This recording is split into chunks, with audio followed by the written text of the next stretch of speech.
અમદાવાદમાં ગરમીમાં શેકાવા માટે હવે અમદાવાદીઓ પણ તૈયાર થઈ જાય. આજથી 29 એપ્રિલ સુધી ગરમીનું યલો એલર્ટ અપાયું. અમદાવાદમાં 41 થી 42 ડિગ્રી તાપમાનનો પારો પહોંચશે. ગરમીનો પારો એમસીની લોકોને અપીલ પણ છે કે ગરમી જે રીતે વધી રહી છે ત્યારે લોકો પણ ખાસ ધ્યાન રાખે, કારણ વગર ઘરની બહાર ન જવા પણ અપીલ કરાઈ છે. વધુ અપડેટ સાથે સંવાદદાતા હિરેન રાવલ અમારી સાથે જોડાઈ ગયા છે.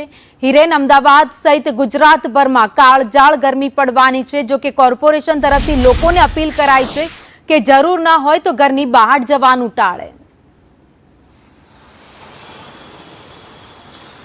જો આજથી અમદાવાદ સહિત કેટલાક વિસ્તારોની અંદર ગરમી વધુ પ્રમાણમાં પડે તે પ્રકારની સંભાવનાઓ છે. 41 થી 42 ડિગ્રી જેટલું ટેમ્પરેચર છે તે અમદાવાદની અંદર રહેશે.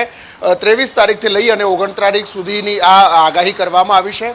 અમદાવાદ મહાનગરપાલિકાએ પણ આ દિવસો દરમિયાન યલો એલર્ટ જાહેર કરવામાં આવ્યું છે અને યલો એલર્ટ દરમિયાન શક્ય હોય ત્યાં સુધી બિનજરૂરી કામથી બહાર ન નીકળવું, લોકોને ગરમ વસ્તુ એટલે કે ચા છે અથવા કોફી છે એ પ્રકારની ગરમ વસ્તુ લેવાથી બચવું જોઈએ, ફ્રૂટ ખાવા જોઈએ અને શક્ય હોય ત્યાં સુધી લિક્વિડ વસ્તુ વધારે લેવી એ પ્રકારની અપીલ કરવામાં આવી છે.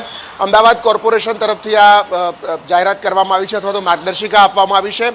ભારત સરકારના હવામાન વિભાગે પણ આ બુલેટિન એક સવારમાં જાહેર કર્યું છે, જેમાં સવારના સમય અને બપોરના સમયે હીટવેવની કન્ડિશન છે એ પ્રકારની સ્થિતિ રહેશે.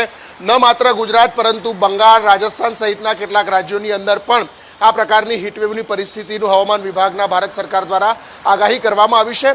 અમદાવાદમાં આજથી લઈ અને 29 તારીખ સુધી એટલે કે એક અઠવાડિયા સુધી યલો એલર્ટ આપવામાં આવ્યું છે, જેમાં 41 થી 42 અને ઓછામાં ઓછું 40 થી 39 ડિગ્રી જેટલું ટેમ્પરેચર રહેવાની આગાહી કરાઈ છે. આભાર માહિતી માટે.